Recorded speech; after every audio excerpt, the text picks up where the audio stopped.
untuk uh, pembebasan biaya penempatan, kemarin kita sudah suarakan.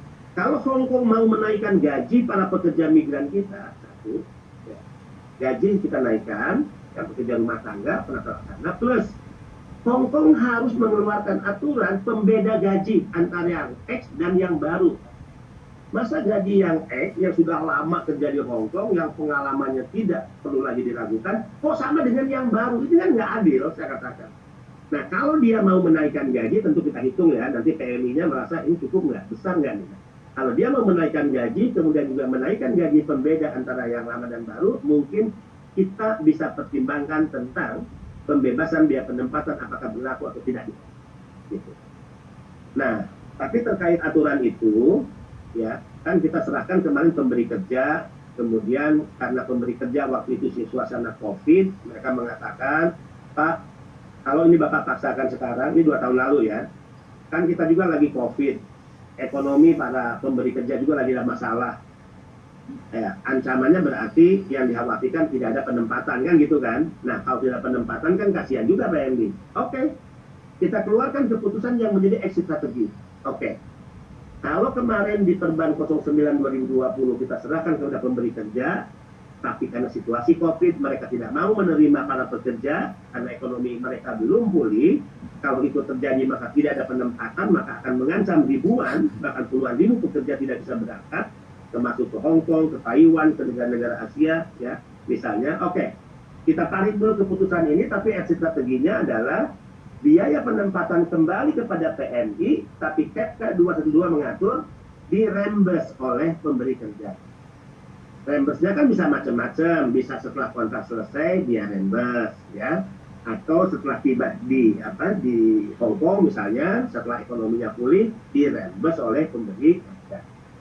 Tapi informasi terbaru nih, ya mudah-mudahan terkabul, Hong Kong mengarah kepada menyetujui, walaupun belum tertulis, belum ada pertemuan, mengarah kepada upaya untuk menyetujui tentang dorongan kita tentang kenaikan gaji, ya.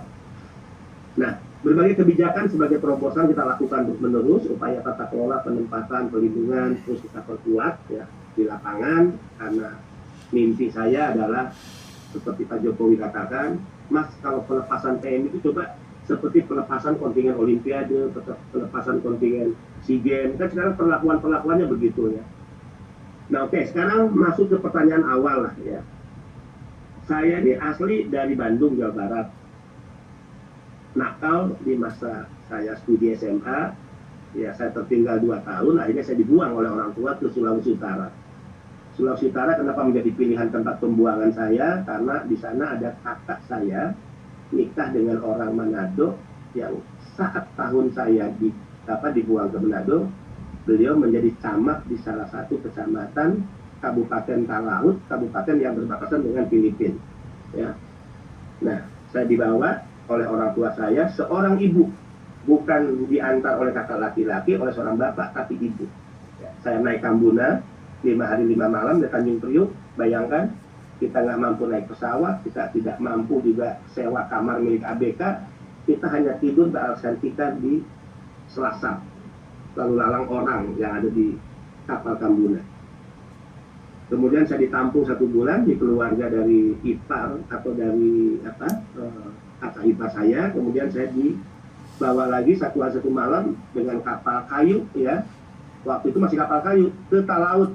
Nah di Talaut ternyata ibu saya meninggalkan saya 1 bulan di sana. Alasan mau ke Manado, ternyata udah kembali ke Bandung ya. Dan ternyata saya dimasukkan ya, lanjutkan studi SMA kelas 2. Jadi saya lulusan SMA Lirung, ya, Kabupaten Talaut, Sulawesi Utara. Setelah itu saya lulus, kemudian saya studi di Fisip Unsat, ya, Universitas Samratulangi, Fakultas Ilmu Sosial, Ilmu Politik. Karena saat itu era Orde Baru, era perlawanan terhadap rezim totalitarian Soeharto, saya terlibat dalam aktivisme kampus, ya, mengadvokasi kasus-kasus rakyat yang tertindas, yang digusur dari tanah-tanah miliknya, melawan pengusaha, melawan pemerintah, melawan tentara. Saat itu saya dikenal sebagai aktivis yang saat 98 saya bergabung di Jakarta ya. Dan aksi terakhir saya selain pendudukan MPR DPR yaitu mogok makan 5 hari di kantor YLBHI, 2 orang dengan Wahab Kalaohu ya, mahasiswa Unija, saya mewakili Unsat. Aksi mogok makan itu adalah aksi untuk lebih menekan tekanan internasional agar cepat melakukan tekanan ya turunnya Soeharto saat itu. Ya, hampir menjadi korban penculikan juga dari grup Mawar waktu itu yang kita tahu persis telah menghilangkan puluhan aktivis dan bahkan ada 13 kawan-kawan kita yang hari ini mati, meninggal, diculik, yang kuburan dan jenazahnya tidak pernah ya diketahui juga oleh keluarganya. Reformasi ya 98 meletus, saya kembali ke Sulawesi Utara, saya dipercayakan menjadi calon anggota DPR provinsi dan alhamdulillah 3 periode berturut-turut saya menjadi anggota DPRD provinsi Sulawesi Utara. Aneh juga ya, saya Islam, Muslim, minoritas di Sulawesi Utara, tidak punya marga ya, tapi saya diberikan kepercayaan oleh rakyat Sulawesi Utara yang mayoritas Kristiani untuk menjadi anggota DPR mereka. Ini testimoni saya, bagaimana masyarakat Kristiani sangat toleran, tidak pernah mempersoalkan seseorang agamanya apa, berasal dari mana, sukunya apa, warna kulitnya apa, bentuk matanya apa. Saya yang minoritas, pendatang, Islam, itu bisa diterima oleh mayoritas masyarakat Kristiani, diberikan kepercayaan sebagai anggota DPRD, ya, sekitar 3 periode. Terakhir, 2014, saya diberi kepercayaan sebagai anggota Senator Republik Indonesia dari Sulut, ya, dari Sulawesi Utara, dari masyarakat provinsi yang mayoritas Kristiani. Lagi-lagi kepercayaan itu diberikan kepada saya. Dan setelah tahun 2019 saya mengakhiri jabatan saya sebagai senator, saya masuk diajak oleh Pak Erick Thohir, Pak Jokowi ke tim kampanye nasional Jokowi Maruf Amin. Saya diberikan kepercayaan ya menjadi direktur kampanye dan 11 direktur di posisi PKN. Dan di luar dugaan, tiba-tiba saya diberikan kepercayaan oleh Presiden untuk memimpin BP2MI, sebuah badan yang saya mendapatkan pelajaran penting berharga dalam hidup, bahwa memang pada dasarnya agama telah mengajarkan kita bahwa kita diciptakan Tuhan untuk tidak hidup sendiri. Kita diciptakan Tuhan untuk bisa bermanfaat bagi orang lain. Dan ternyata problem yang sangat kompleks yang dihadapi oleh pekerja migran Indonesia, ya, yang dengan latar belakang yang berbeda, berasal dari daerah yang tidak sama, bertarung hidup di luar negeri dengan segala resiko yang mereka hadapi, ini semakin menguatkan komitmen saya. Komitmen dan rasa kemanusiaan yang sering saya katakan kepada internal, tidak cukup negara melahirkan peraturan dan kebijakan, tapi di atas itu akan selalu ada, dan itu paling penting, yaitu keberpihakan dan rasa kemanusiaan. Jika negara hanya memproduksi aturan, regulasi, tidak memiliki rasa kemanusiaan dan keberpihakan, maka akan jadi kering ya tugas-tugas negara yang diimplementasikan untuk rakyat ya, dan rakyat tidak akan mendapatkan manfaat apa. Nah, mungkin sekilas itu Mbak Yuni sebagai pengantar ya. Terima kasih banyak.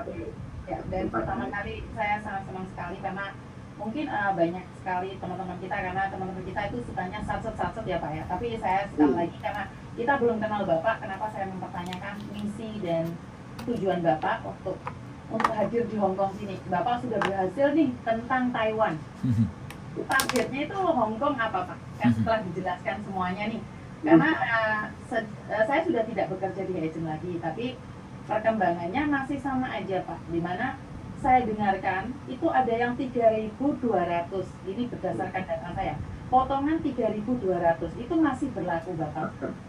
Ya, ini yang pertama. Dan yang kedua, kalau masih di bawah standar 2.200 itu masih oke.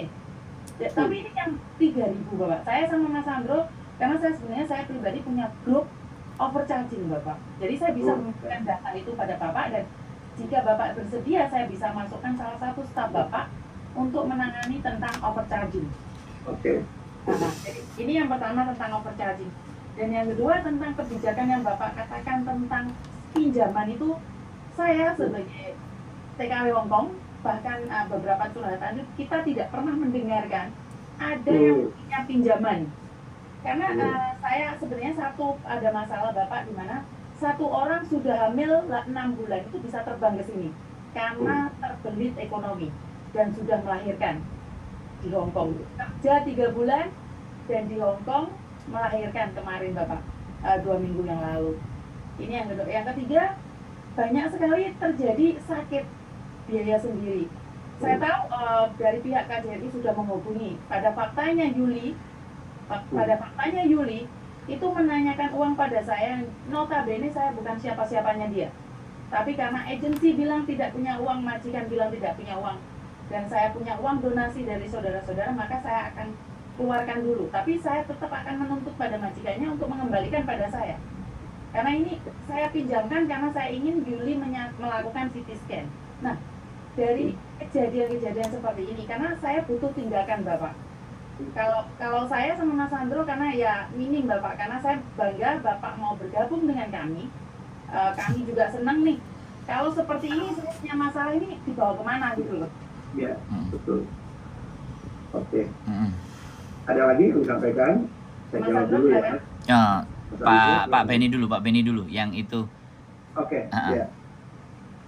Undang-Undang 18/2017 30 ya ayat 2 sudah mengatur terkait besaran cost structure ya, pembiayaan. Nah, saya ingin buka nih. Berapa sih idealnya yang diatur oleh negara BP2MI sebagaimana undang-undang tentang biaya penempatan orang untuk bekerja, ya.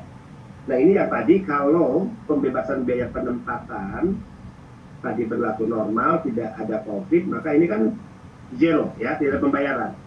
Tapi karena kita exit strateginya 214 nanti di reimburse. Nah, sehingga jadi kita lihat ya, ini peraturan badan ya nomor 256 tahun 2023 tentang biaya penempatan pekerja migran Indonesia yang ditempatkan oleh perusahaan penempatan pekerja migran Indonesia kepada pemberi kerja perseorangan di Hong Kong.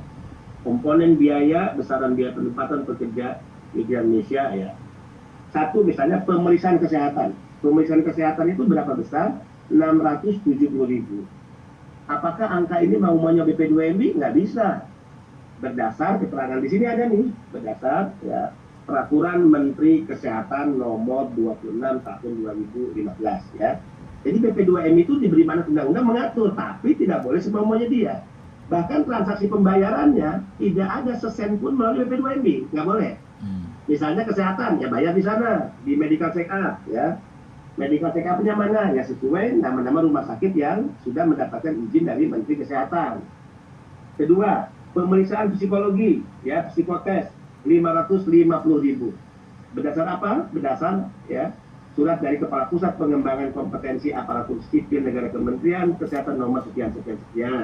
Dua komponen itu ya. Kemudian ketiga, paspor. Paspor untuk yang baru itu 0%. Yang berbiaya adalah mereka yang renew, ya. Nah, itu pakai biaya untuk paspor berikut. Yang baru nol, tidak ada. Nah, jadi kalau ada P3MI perusahaan yang bayar paspor ya sekian untuk yang baru, nah, itu tipu-tipu itu penipuan. Keempat, komponen kepesertaan jaminan sosial ketenagakerjaan, jam sostek ya. Itu hanya 37.500 untuk sebelum bekerja ya. Kemudian selama dan setelah bekerja 332.000. Ya udah kalau kita totalin hanya 370.000-an lah ya untuk asuransi. Manfaatnya apa? Tentu jika meninggal di cover asuransi, sakit di cover asuransi, kecelakaan kerja di cover asuransi. Nah, khusus ini saya pernah perang nih di DPR. Saya pernah ngamuk dan protes di DPR. Bahkan saat saya paparan di slide, sengaja di halaman terakhir itu bukan terima kasih. Saya cantumkan di situ BPJS TK sama dengan dolim, jahat, dan curang. Bayangkan, ada nggak kepala negara, pimpinan lembaga negara, presentasi di DPR, kemudian halaman terakhir itu bukan terima kasih, sebagaimana lazimnya paparan, saya menutupnya dengan halaman slide BPJS sama dengan dolim, jahat, dan curang. Ini juga problem nih. Ayo saya tanya, kenapa PMI nggak mau membayar BPJS saat dia renew? Karena saya katakan kepada DPR, kepada BPJS, ngapain mereka mau bayar, manfaatnya kagak ada, saya bilang, buat PMI kita. Ditanya oleh DPR, emang manfaatnya nggak ada? Nggak ada, saya bilang. Kalau meninggal oke, mereka pulang ke Indonesia, ya, kemudian bisa diurus, ya, klaimnya oleh keluarganya. BP2MI mengawal pengurusan itu, oke. Tapi yang sakit, curangnya di mana? Ini peraturan lagi nih, yang curang ini, yang jahat ini. Ternyata kalau sakit, PMI itu tidak bisa ya di-cover saat dia di luar negeri. Dia harus kembali ke Indonesia. Kenapa saya katakan peraturan ini jahat? Bagaimana bisa jika Yuni misalnya, Miss Yuni sakit di Hong Kong, Yuni nggak bisa mengklaim asuransi karena harus dirawat di Indonesia. Lalu saya katakan, kalian ini goblok atau bodoh ya? Saya katakan ke teman-teman yang BPJS. Kalau dari Hong Kong itu tiket berapa ya kalau pulang pergi itu minimal? 4.000. Lebih.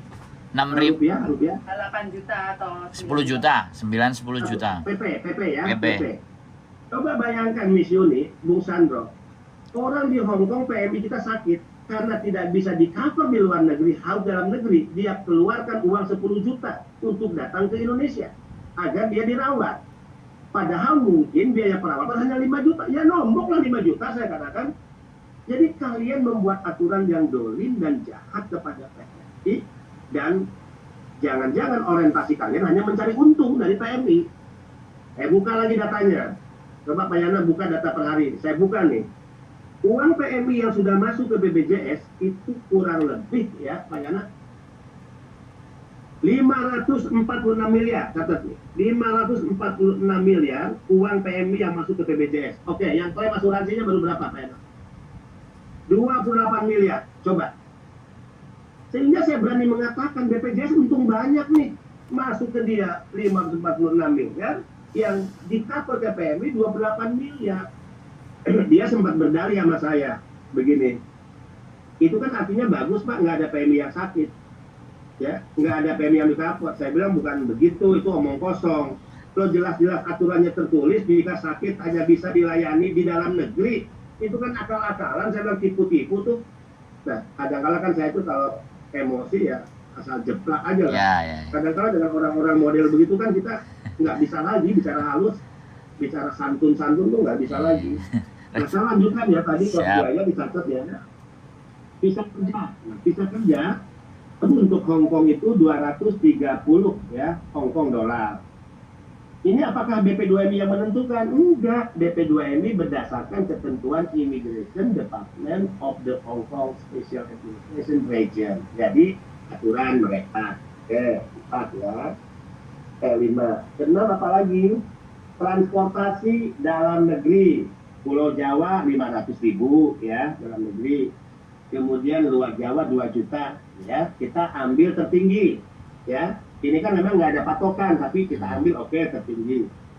Tiket keberangkatan di sini 6 juta. Tiket pesawat kelas ekonomi menuju Bandara Hong Kong, harga tiket fluktuatif mengikuti harga pasar. Pada saat keberangkatan di Hong Kong kita jelaskan, fluktuatif ya. Jadi kalau saat itu 5 juta ya dia bayar 5 juta aja misalnya. Kemudian jasa perusahaan jasa perusahaan nih. Satu PMI ya membayar ke setiap P3MI atau perusahaan sebesar 4.730 dolar Hong Kong ya. Ini berapa rupiah Bu? Tuh gede kan untung perusahaan 9 juta loh. Dia terima keuntungan dari satu PMI yang dia berangkatkan. Kalau satu perusahaan memberangkatkan per bulan 200 dikali 9 juta, udah berapa juta keuntungannya tuh? Terus mau ngapain lagi kalian? Terus mau ngambil apa lagi dari PMI? Terus mau menindak dengan cara apa lagi gitu? Nah, itu adalah komponen biaya yang dibebankan kepada PMI. Kalau di total berapa Bu ya? 600, 500, ya. 800. Nah, jasa perusahaan ini kan tidak menjadi beban PMI, tapi keuntungan memberangkatkan PMI ditanggung oleh pemberi kerja. Jadi total biaya dari PMI ini tidak sampai 50 jutaan, 40 jutaan. Itulah yang kemudian saya katakan overcharging terjadi. Nah, terkait overcharging ini kita nggak bisa compromise. Nggak bisa ya. Saya mengkategorikan ini sebagai satu kejahatan ya, satu kejahatan yang tidak bisa ditolerir. Sehingga dalam kasus-kasus overcharging kemarin di Hong Kong kita sudah melakukan pemanggilan kepada beberapa perusahaan. Iya. 42 perusahaan kita sudah panggil. Ya, ada juga yang baik perusahaannya langsung mengembalikan ya uang-uangnya ke beberapa orang, tapi ada juga yang belum. Saya ultimatum kepada yang belum. Jika Anda tidak mengembalikan uang itu kepada PMI, maka saya sebagai kepala BP2MI akan mengusulkan rekomendasi surat pencabutan izin bagi perusahaan-perusahaan itu yang pencabutan izin ini kita ya hanya sebatas kewenangannya rekomendasi kita kirimkan ke Kementerian Master. Ya. Jadi kalau melihat data kita, wah udah banyak perusahaan-perusahaan yang kita minta rekomendasi dicabut izinnya. Tapi sayangnya kewenangan ada di Naker bukan di kita. Saya pernah ngomong terbuka di media, kalau seandainya kewenangan pencabutan izin itu ada di BP2MI, udah ratusan perusahaan, Mbak Yuni. Kita cabut izinnya. Nggak ada urusan kita dengan mereka. Nggak ada urusan dengan perusahaan yang orang-orang yang bermental brengsek dan menindas eksploitasi kepada para pekerja migran Indonesia yang di otaknya hanya nyari untung, dapat uang banyak tanpa mempertimbangkan rasa kemanusiaan. Ini nggak boleh. Nah, negara ini nggak boleh kalah melawan ya mereka yang berpandangan dari sisi bisnis mereka tanpa mengindahkan kemanusiaan, tanpa mengindahkan pembelaan kepada pekerja migran. Nah, ini satu contoh ya bagaimana negara dengan kebijakan cost structure sudah mengatur sebetulnya setiap negara-negara penempatan. Siap. Nah, ini sebetulnya bisa di website kita, Bu ya. Ini kan dipublish ya. Ini Ya, kan siap. Cost structure itu dipublish bisa di Bisa. copy oleh kawan-kawan. Siap. Kita Oke. akan mempelajari juga dan kita akan share di media sosial kita, Bapak. Jadi Oke. kita akan sosialisasi. Bentar. Ya, Pak Pendeta Gilbert, malam Pendeta. Ya, puji Tuhan Pendeta, makasih atas dukungannya. Ya. Ya, Pak Pendeta lagi di mana? Oh ya, Pak Pendeta, mohon doanya perjuangan kami, Pak Pendeta. Ya, Pak Pendeta. Ya, Pak Pendeta. Siapa Pak Pendeta? Ya, terima kasih Pak Pendeta. Ya. Amin, amin, amin. Tuhan memberkati Pak Pendeta dan keluarga. Terima kasih. Terima kasih, selamat Pak Pendeta. Terima kasih. Terima kasih. Maaf Miss Yuni, ini kalau nggak diangkat kualat saya, pendeta loh, jangan lupa. Siap Pak. Oke. Teman baik saya, teman diskusi. Oke, Ya. Pak Benny, giliran saya. Kelihatannya pertanyaan dari Miss Yuni semuanya terjawab tentang persoalan overcharging ya. Dan sudah beberapa teman-teman yang sudah memang Boleh saya melakukan. tambahkan nggak? Siap. Tadi Mbak Yuni dengan Mas Sandro ini Siap. kan lagi ya membuat grup tentang overcharging. Siap. Tolong bantu kami dong ya, perkembangan di lapangan sudah seperti apa, apakah ada penambahan korban-korban, kemudian ada nggak solusi misalnya dari Miss Yuni, kemudian Mas Sandro, hasil diskusi dari kawan-kawan ya, seperti apa misalnya Oke, gini.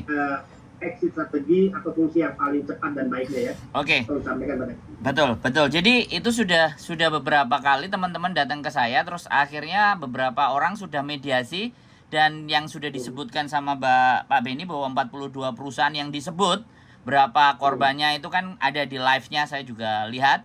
Dan itu nyata terjadi dan teman-teman tinggal menunggu hasilnya. Antara dikembalikan apa enggak, tapi saat live itu kan saya sebut nama-nama perusahaan. Betul. Nama perusahaannya disebut, terus jumlahnya. Contoh ya, saya itu paling nggak peduli lah mau nyebut perusahaannya, Iya, siapa betul. direkturnya, nggak ada urusan, saya nggak cari makan dari mereka. Siap.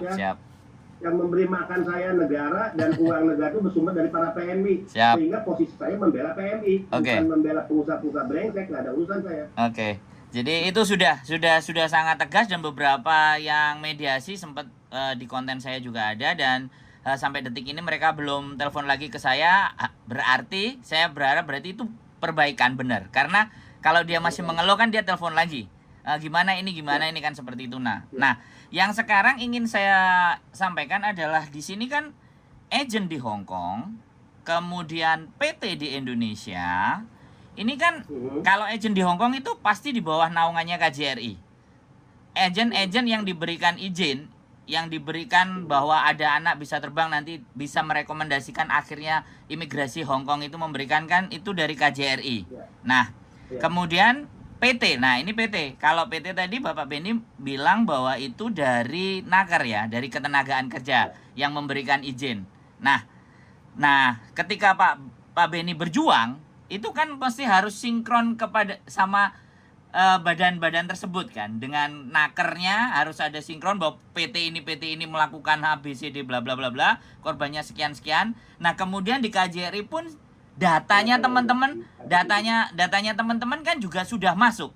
Dari situ dari KJRI pun ada datanya PT harusnya. Nah, setidaknya PT-PT yang sudah bleset ini kan sudah sangat jelas dari kedua data tadi. dari korbannya sendiri, yang kedua kan KJRI. Jadi dari itu BP2MI bisa memberikan pelaporan ke Naker bahwa PT yang memang memberikan lebih-lebih ini sudah langsung ada konsekuensinya. Nah, kemudian saya melihat dari sisi korban. Nah, saya bertanya, teman-teman yang berangkat, apakah perjanjian tanda tangan pada saat PAP, ya selesai itu kan mau pemberangkatan tuh, dia selalu harus tanda tangan terhadap beberapa perjanjian atau beberapa kertas. Nah, pada saat perjanjian itu mereka tidak mendapatkan salinannya, kopinya. Nah, disitulah akar permasalahannya. Overcharging bisa dilihat karena dia menandatangani sesuatu yang dia tidak pegang kopinya. Makanya ketika kita mau nuntut perusahaan tersebut dengan peraturan yang sesuai dengan negara, karena tidak ada bukti yang keluar. Mereka tidak memegang itu, teman-teman. Karena kalau sampai mereka banyak cerita cincong-cincong kepada mereka, maka nasib mereka tidak jadi berangkat. Nah, ini persoalan. Sedangkan pada saat PAP, visa sudah turun, Pak Beni. Jadi di situ kami yang mau membuktikan, mau melawan secara hukum, secara personal ya, ibaratnya tidak melalui badan-badan atau stakeholder yang ada. Dengan pengacara pun kita melakukan, tetapi kalau tidak memegang bukti perjanjian itu, maka sama aja bohong. Nah, disinilah yang saya anggap bahwa PMI ini benar-benar mendatangani sesuatu yang tidak bisa dia pegang, one prestasi atau sesuatu yang diwajibkan. Nah, hebatnya lagi PT di Indonesia itu bekerja sama dengan badan peminjaman yang ada di Hong Kong.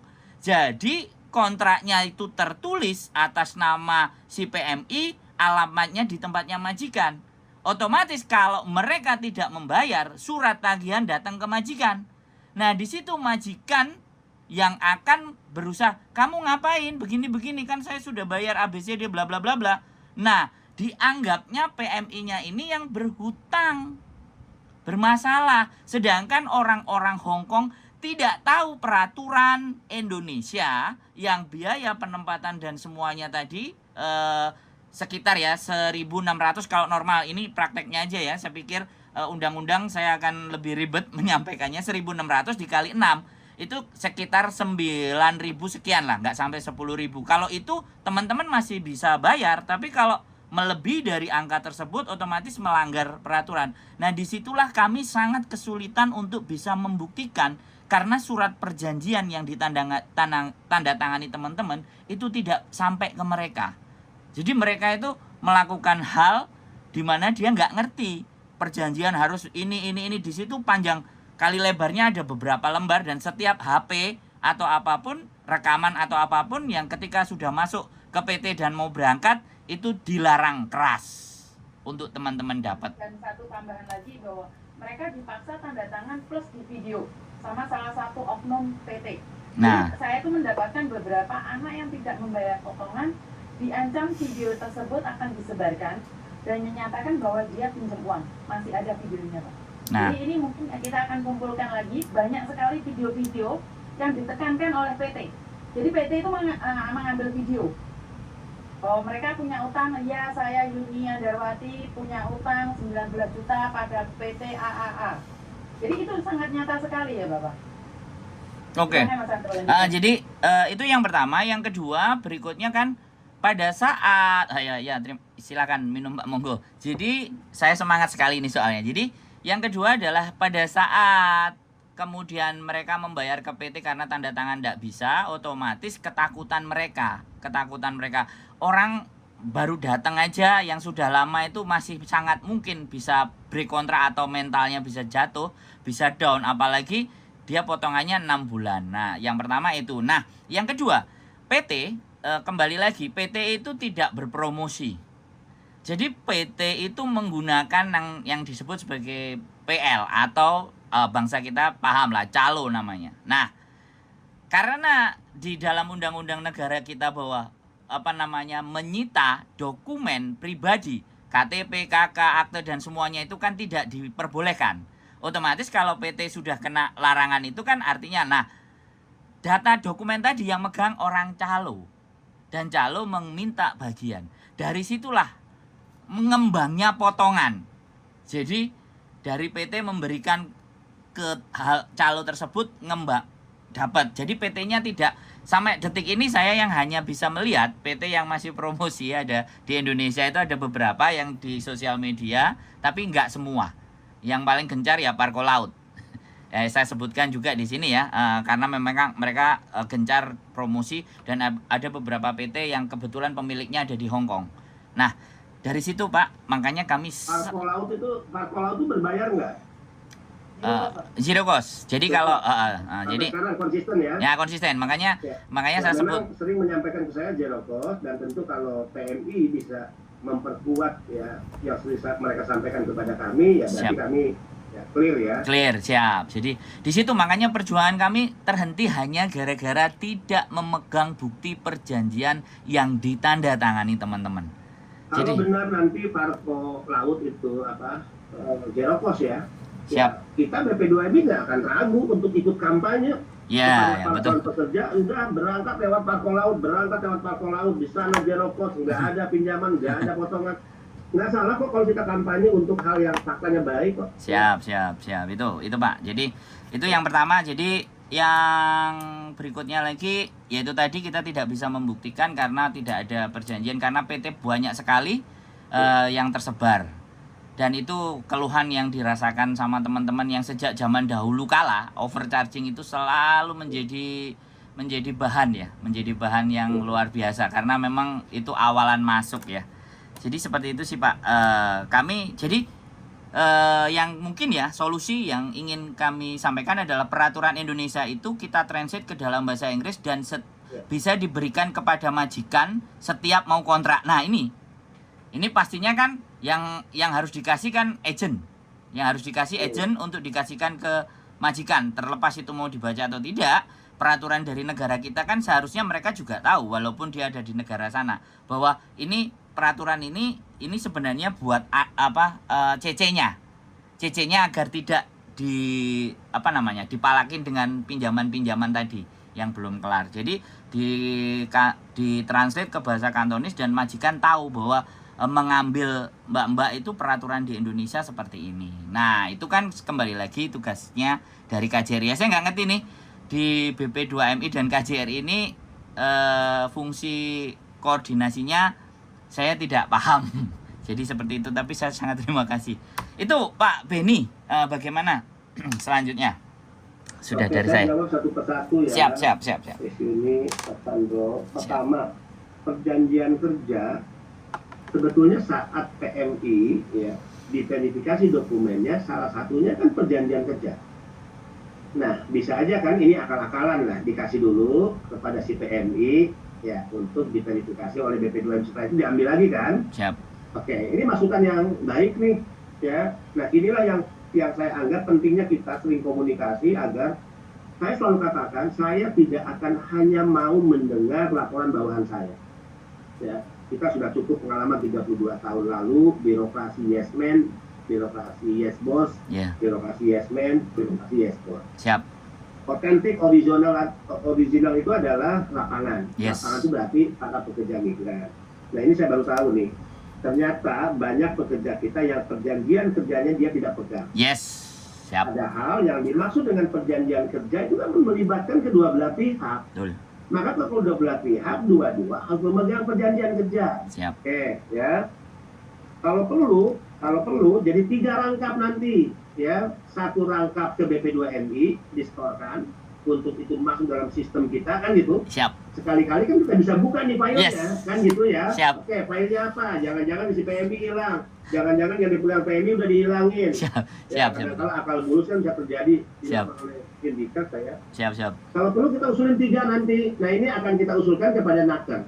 Ya. Tapi kalau Naker tidak mengirim surat untuk meminta dalam perjanjian kerja dibuat 3 rangkap, ya udah surat BP2MI akan meluncur kepada setiap P3MI, ya, kepada perusahaan. Nggak dilarang kok oleh undang-undang untuk kita mengirimkan surat meminta perjanjian kerja sampai 3, ya. Betul. Jadi kalau tidak dilarang ya bisa kan gitu. Siap. Nah video ini kadang-kala akal-akalan nih. Ini kan untuk sandera sebetulnya. Yes.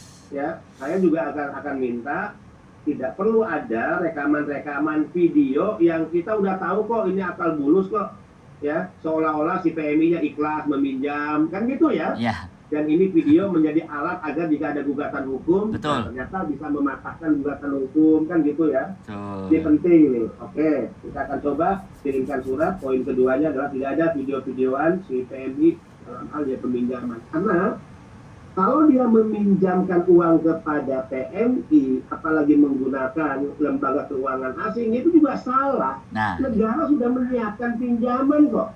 Ya, nah, ini. KPA BNI 40 juta plafonnya, KUR PMI 100 juta plafonnya. Bung Sandro tahu nggak, KUR PMI sekarang itu bunganya 6%. Yes. Dan directly PMI bisa meminjam ke bank, tidak boleh meminjam ke koperasi simpan pinjam. Mampus tuh koperasi simpan pinjam itu. Iya, Ya, betul. dulu kan ada koperasi simpan pinjam di jalur tengah, PMI-nya nggak boleh dumping ke bank, dipotong oleh KSP, hanya KSP pinjam ke bank, dia bunganya 6%, tapi ketika KSP meminjamkan kepada PMI, bunganya menjadi 38-40% kan Ya. gitu. Nah, kita rombak tuh aturan-aturan yang dulu menindas itu. Betul. Pertama, dari 25 juta naik dari 100 juta plafonnya sekarang. Kedua, sistem channeling linkage kita bumi hanguskan, PMI bisa minjam directly. Ketiga, sekarang tidak ada agunan. Tidak boleh lagi ada agunan dan tidak boleh keluarga dan PMI dianggap sebagai avalis, penjamin. Nggak ada. Penjaminnya negara, penjaminnya BP2MI. Ya, kalau bank merasa seseorang belum menyelesaikan pembayaran, kredit, tidak disiplin, lo berurusan sama gua, sama BP2MI, lo nggak boleh ngancam-ngancam si PMI, gitu. Lo nggak boleh turun-turun membeli, ya. Saya tidak begitu memahami. Bisa diulangi sekali Oke. lagi maksudnya? Nah, perubahan besar KUR PMI di masa lalu dan Ya. sekarang adalah dulu plafon pinjaman dulu hanya 25 juta, sekarang 100 juta. Kedua, dulu PMI menjadi avalis dan keluarganya, penjamin. Penjamin. Ya. Sekarang nggak ada, penjaminnya BP2MI. Saya sering ngomong ke pihak bank, kalau ada PMI berutang lo anggap belum bayar 1-2 bulan, kemudian lo mau turunkan debt collector, kemudian lo minta mau nyita barang milik keluarga, lo berhadapan sama gua, penjaminnya gua. Mereka tidak boleh lo intimidasi, lo kirimkan debt collector, lo sita barang-barang milik keluarga, nggak boleh. Siap. Jaminannya negara, Siap. sudah urusan saya itu, kan gitu ya. Siap. Kemudian ketiga, dulu ada sistem channeling dan linkage, di mana PMI nggak bisa langsung ke bank, dipotong jalurnya oleh koperasi simpan pinjam. Sekarang PMI langsung ke bank. Tidak boleh lagi ada koperasi simpan pinjam. Nggak boleh. Nah, koperasi simpan pinjam kan dulu akal-akalan P3MI. Jadi P3MI ini ngurus penempatan, dia membentuk koperasi untuk minjam ke bank. Nah, banyak tuh seperti itu. Ya. Nah, ini nggak boleh lagi ya. Nah, ini perubahan-perubahan besarnya yang kita lakukan pada hari ini. Kalau mereka masih menggunakan praktek meminjam ke lembaga keuangan, memang KUR ini kan tidak disenangi oleh P3MI kebanyakan. Ya, tidak disenangi karena keuntungan mereka hilang, keuntungan mereka berkurang. Tapi jika mereka memaksakan menindas PMI dengan menggunakan lembaga keuangan asing, ya sudah laporin ke kita semua. Laporin ke kita semua. Dan pasti itu adalah awal terjadinya overcharging. Sudah dipastikan terjadi overcharging. Ya, meminjam uang ke lembaga keuangan asing pasti bunganya sangat tinggi.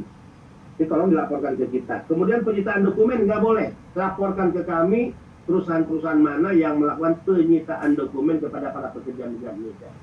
Ya. Sip. Jadi jargon sikat sindikat termasuk kita sikatnya yang begini-begini. Mantap. Nggak ada urusan kita, nggak ada beban. Benar. Ya. Kita jargon nih. Sikat sindikat. Oke? Ya, sikat sindikat. Sikat. Oh. Jadi kita punya jargon di mana ada Wah, mantap. saya mau itu jaketnya. seragam resmi kita begini, jargonnya sikat sindikat. Wah. Ayo kita Hongkong gimana, Bro? Ya, itu jargon kita, BP2MI. Ya.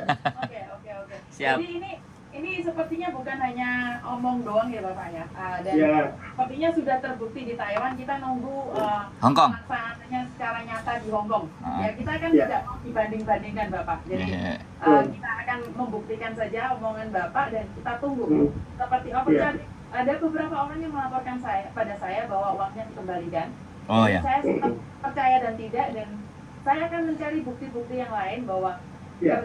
kerja nyata Karena sekali lagi ini berapa ratus ribu pekerja, tidak semuanya bisa kita tampung Bapak. Jadi saya memahami kelemahan ini dan kenapa kehadiran saya dan Sandro ini sebenarnya untuk memfabrikasikan, jangan takut speak up. Yes. Ya. Takut speak up. Jadi apapun, ya resiko terberat konsekuensinya pada diri sendiri. Tapi jangan takut.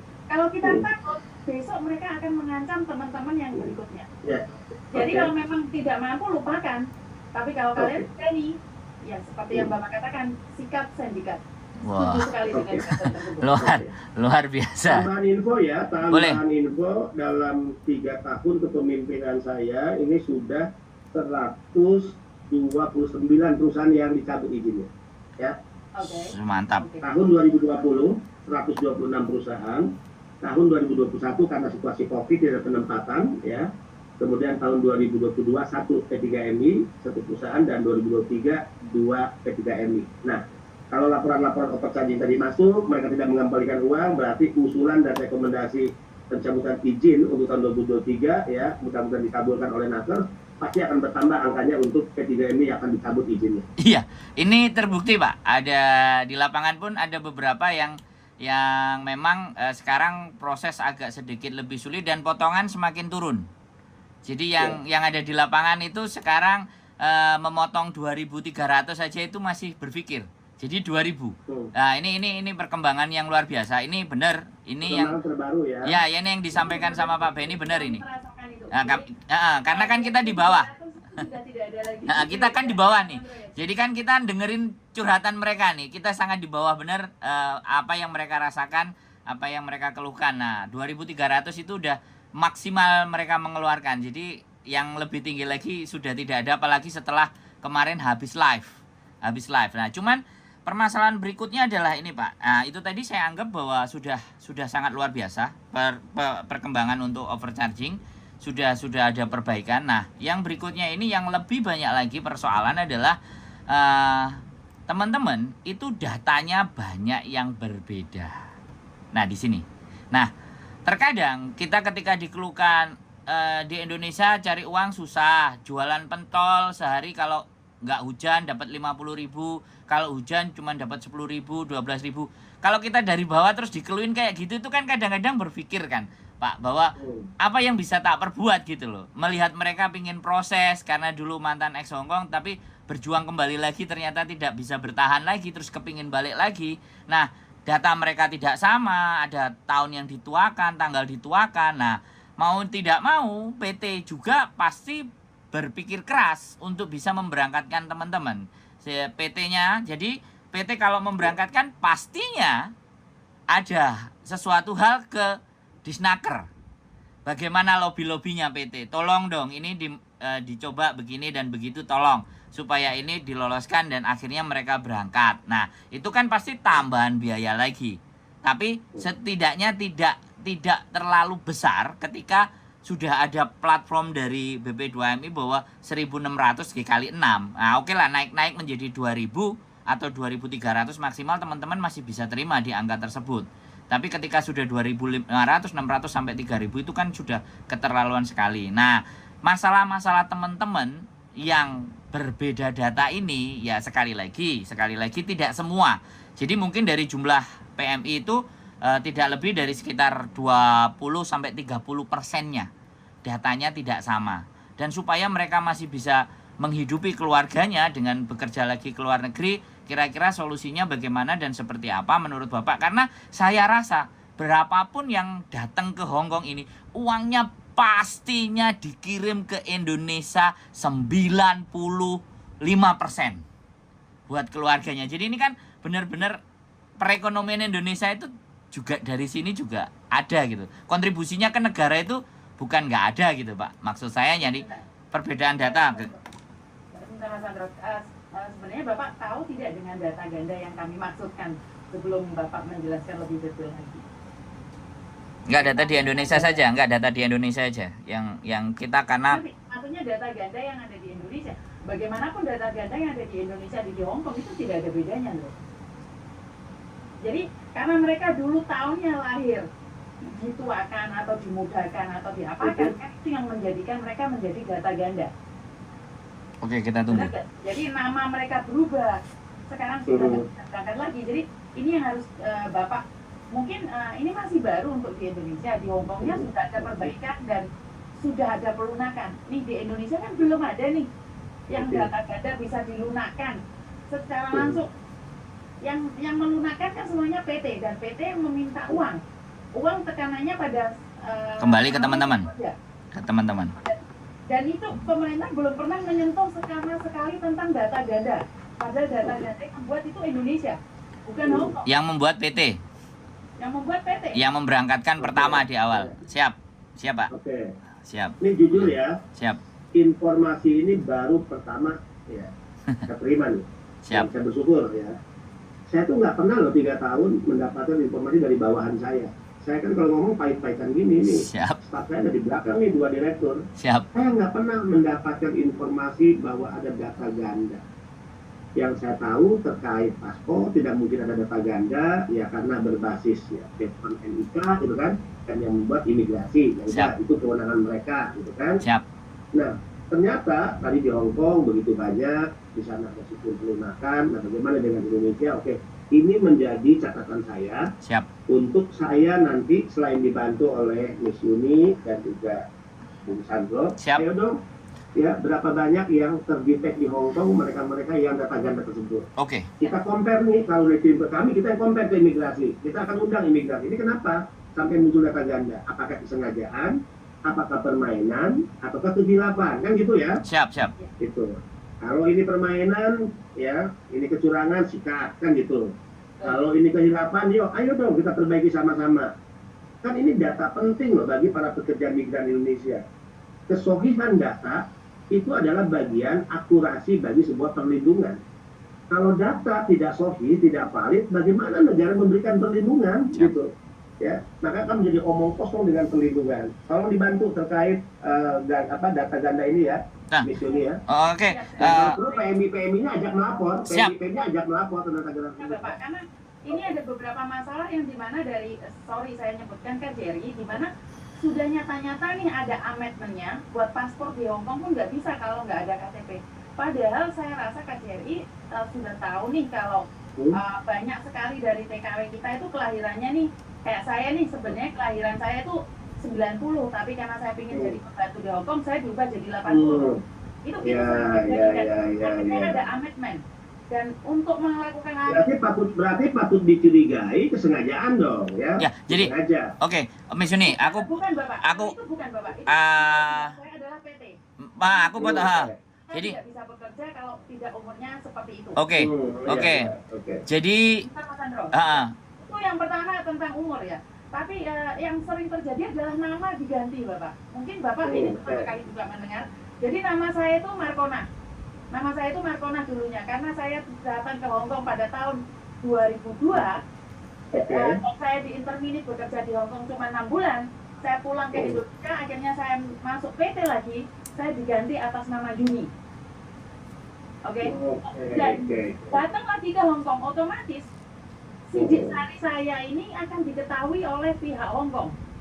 Dan di tahun 2020, Hong Kong melakukan pembenahan, di mana semua orang yang punya data ganda itu dipanggil. Di awal tahun 2000 itu sempat tersebar berita di penjara. Tapi di awal 2021 itu disidang cuma didenda 1.000. Tapi disidang oleh otoritas setempat ya. Betul Bapak, saya ada dokumennya.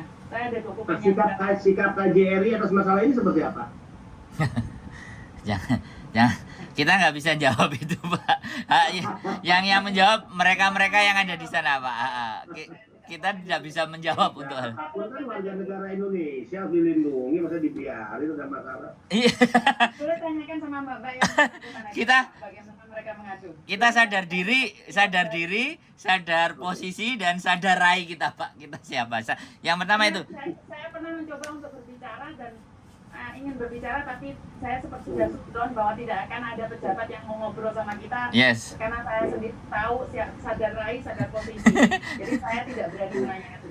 Saya lanjutkan tadi Bapak. Tahun 2020 diberitakan ada yang di penjara. 2021 didenda 1.000. Karena saya 2021 ini saya aktif ikut sidang Bapak. Dan di 2023 itu tidak didenda. Cuman hukumannya sama dengan tuntutan 3 bulan penjara. Karena mereka menyatakan tidak tahu, maka mereka diringankan di tuntutan pertama oleh imigrasi Hong Kong. Akhirnya mereka dituntut 4 minggu penjara. Tapi tidak diberlakukan, diberikan apa sih namanya? Dibebaskan untuk 2 tahun tidak boleh melakukan kesalahan. Oh ya. Jadi komitmen, hukuman ringan. Tahanan ditunda selama 2 tahun tidak boleh melakukan kesalahan kecil, kriminal kecil. Nah, ini yang dilakukan oleh Hong Kong. Hong Kong sadar nih kalau semua orang data ganda, dipulangin, di penjara, nggak ada pembantu. Nggak ada, betul Pak. Mereka melunakkan peraturan. Saya ada Pak surat-suratnya ini Pak. Saya pegang semuanya surat-suratnya. Nah, dari situlah apakah Indonesia tuh pernah dengar nggak komentarnya kalau ada data ganda? Pernah dengar nggak kalau saya itu dulu namanya Markona diganti Yuni? Pernah tahu nggak kalau saya itu kelahiran 90 diubah jadi 80? Apakah itu jadi rahasia saja atau pernah diungkap di sebelum-sebelumnya? Ini sebenarnya yang lama yang kita ingin tanyakan pada pejabat, tapi hanya Bapak yang kebetulan ada waktu sama kami. Yang punya hati buat kami. Ya, terima kasih. Ya, kalau melihat ya kasusnya seperti yang dipaparkan gamblang oleh Kes Yuni Bung Sandro, saya bisa menyimpulkan ini kesengajaan. Yes. Ini bagian dari permainan. Siap. Dan ini bisa dikategorikan ya terkait jati diri, ini kejahatan dong. Siap. Ya. Kan pemalsuan dokumen itu kejahatan loh, ya. Siap. Ini ada pidananya dan yang dikorbankan siapa? Ya, dipalsukan dimulai dari Indonesia, masuk ke negara penempatan, kemudian bermasalah di sana. Harus menjalani proses hukum. Berjuang untuk proses hukum sendiri lagi. Yes. Nggak ada yang ngurus, nggak ada yang dampingi, nggak ada yang menyiapkan pengacara, nggak ada negara agung untuk melakukan pembelaan misalnya. Ada Bapak, pengacara ada ya. Hong Kong. Iya, pengacaranya Hong Kong. Bono ya. Sebentar, Miss. Tapi gimana ya kalau orang Hong Kong lebih peduli kepada warga negara kita dibandingkan negaranya sendiri? Ya, itu Pak. Itu juga kejahatan. Tapi yang ngomong itu kejahatan biarkan saya, Bro. Ya. Oh iya, siap. Biarkan saya. Jadi Makanya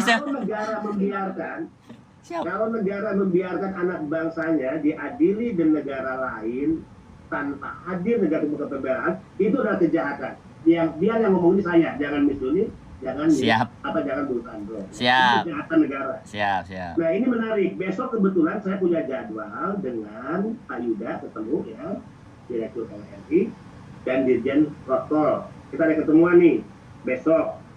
Ya, saya akan menyampaikan masalah ini sudah dicatat oleh Ibu Yani. Besok pertemuannya jam 15.30 di jadwal saya. Ya, jam 1 saya melepas 150 pekerja migran G2G ya sampai jam 3, jam 15.30 saya pertemuan dengan Dirjen Protokol dan Pak Yuda. Termasuk membahas kita mampu mencegah hari ini di bandara 141 yang akan berangkat dengan menggunakan pesawat Garuda Charter. Perintah saya tadi Kepala Balai Serang, cegah, nggak ada urusan dengan Garuda. Saya bilang, pasti Garudanya nggak tahu tuh bahwa yang akan diberangkatkan adalah pekerja yang diberangkatkan secara ilegal. Cegah, saya bilang. Ada informasi, Pak, orang kaya, konglomerat. Saya bilang, jangankan konglomerat, orang kaya, setan siapapun, nggak ada urusan dengan aku. Saya bilang, kita nggak makan hidup dari para konglomerat, ya. Kita makan hidup dari ibu bapak kita. Dan ibu bapak saya sudah meninggal. Jika saya berbuat jahat pada negara ini, bapak ibu saya pasti nggak tenang di kuburannya.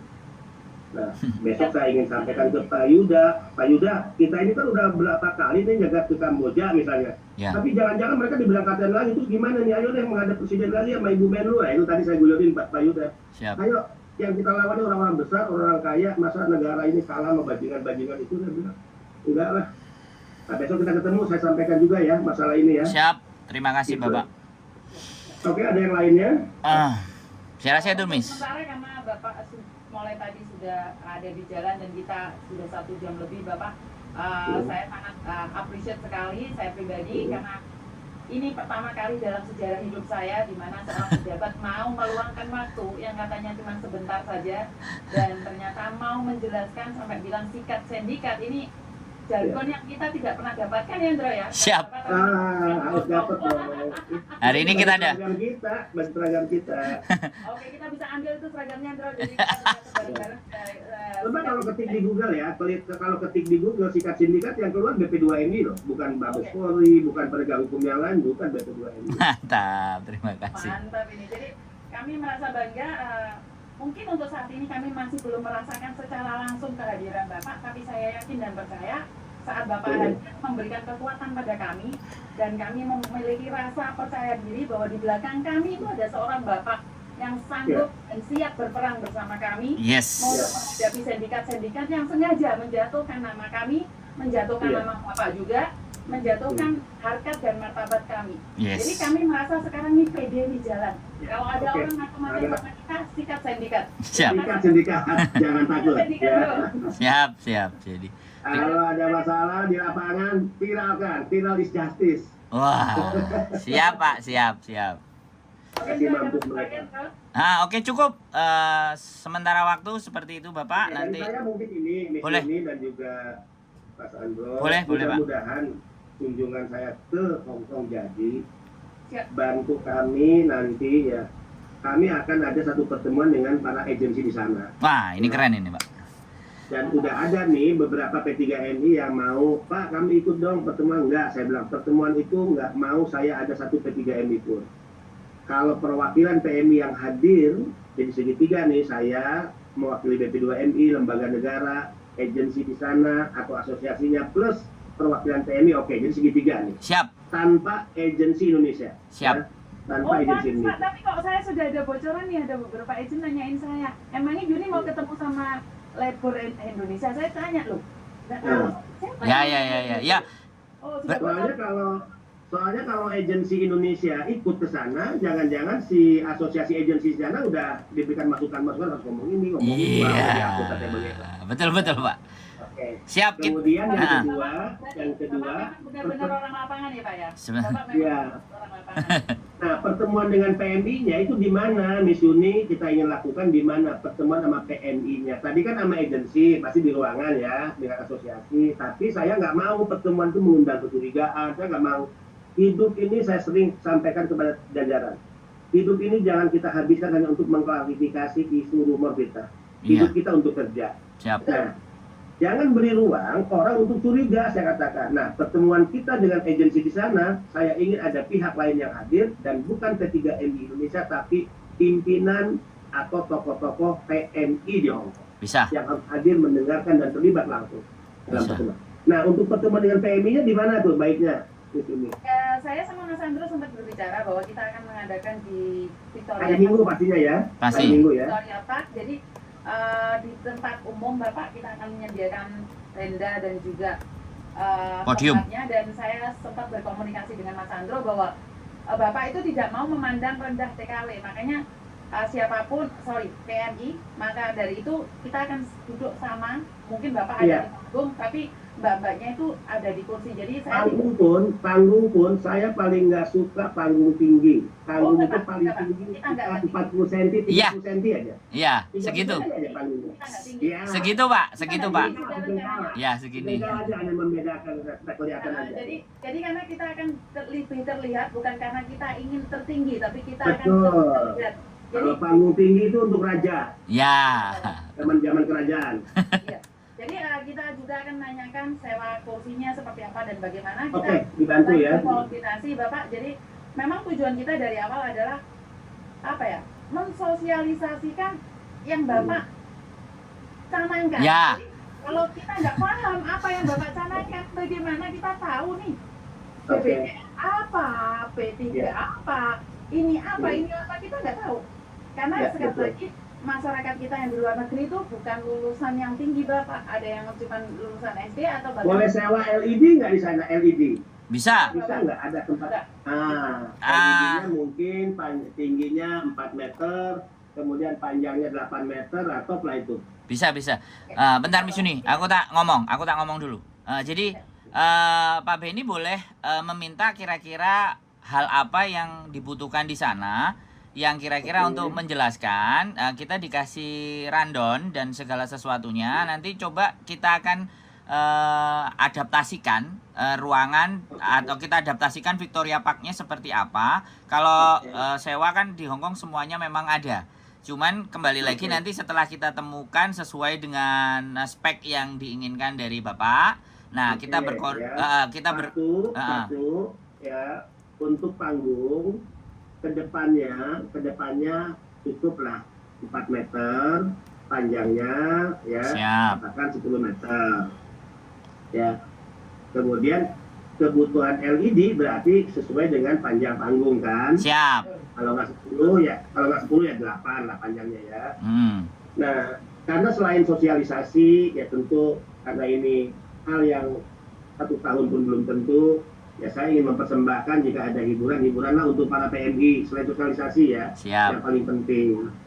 Nah, kalau saya ingin nggak pakai kursi, kita melantai aja duduk lah gitu kan, panggungnya juga hanya 20 cm atau jongkal tingginya tuh dari rumput atau dari tanah ya gitu ya. Kita duduk aja bareng-bareng rame-rame gitu. Kan di sana juga nggak lagi musim hujan kan? Oh, kalau musim hujan ya hujan Pak, kalau panas sampai pingsan Pak. Iya, kalau hujan makanya kita berpikirnya pagi-pagi dong acaranya ya, rame-rameannya. Bisa pagi. Terlalu pagi, makanya kita lagi usahain sore atau pagi Bapak. Jadi itu nah, itu kalau alat musik siapa untuk nyanyi-nyanyinya para PMI? Nggak ada Bapak. Tim Oke, sip. ada penyanyinya, penarinya, jogetnya sudah Disediakan. ada. Oke, siap.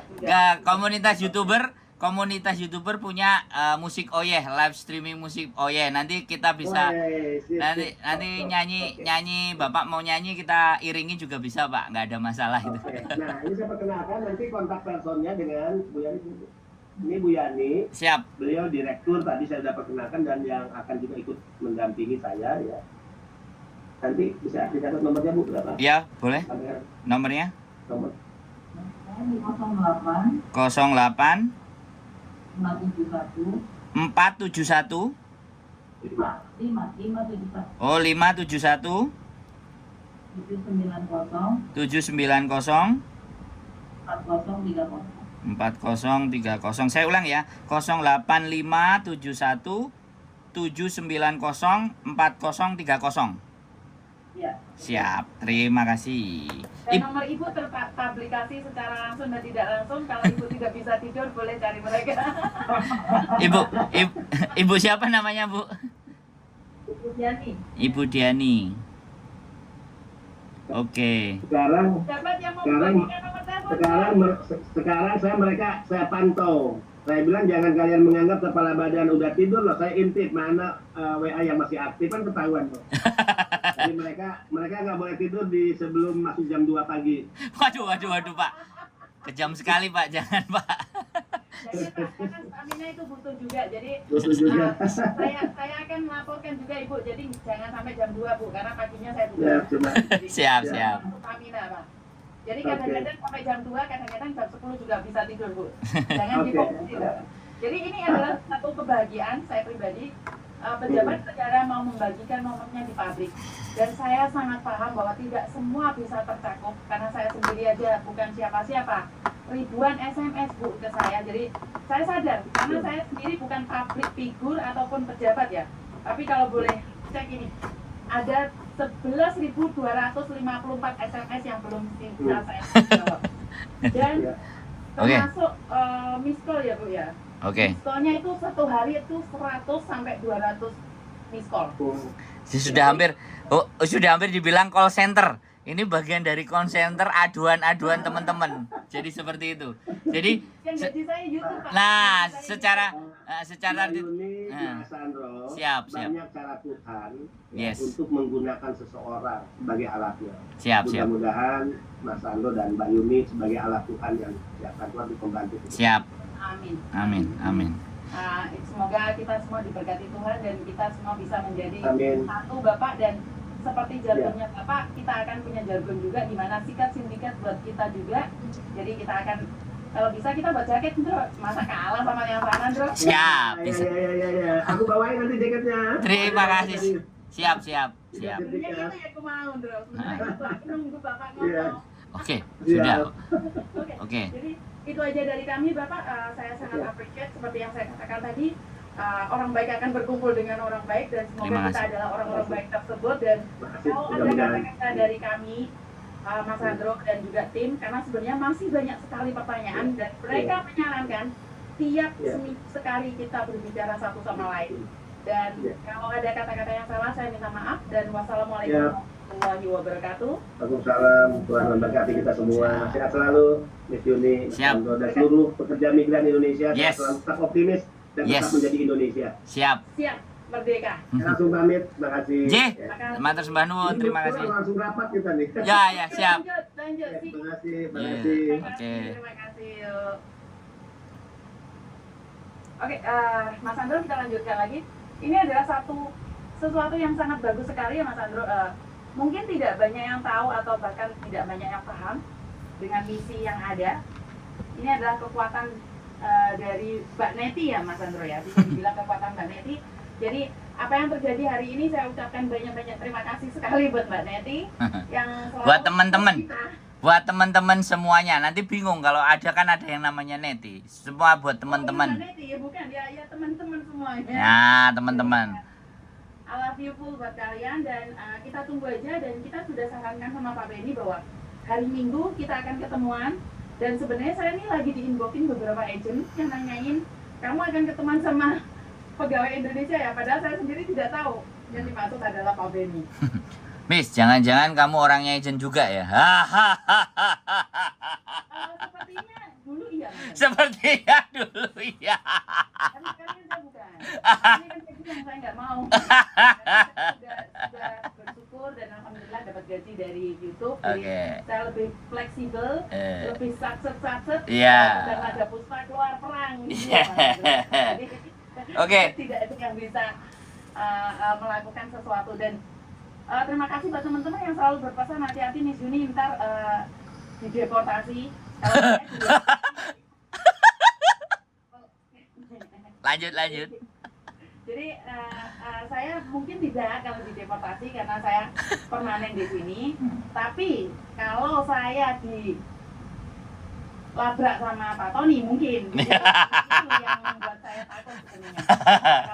Kalau bapak negara saya adalah suami saya, itu melarang, itu yang jadi masalah. Jadi buat teman-teman, itu aja dari kami berdua. Kurang lebihnya kami minta maaf, dan wassalamualaikum warahmatullahi wabarakatuh.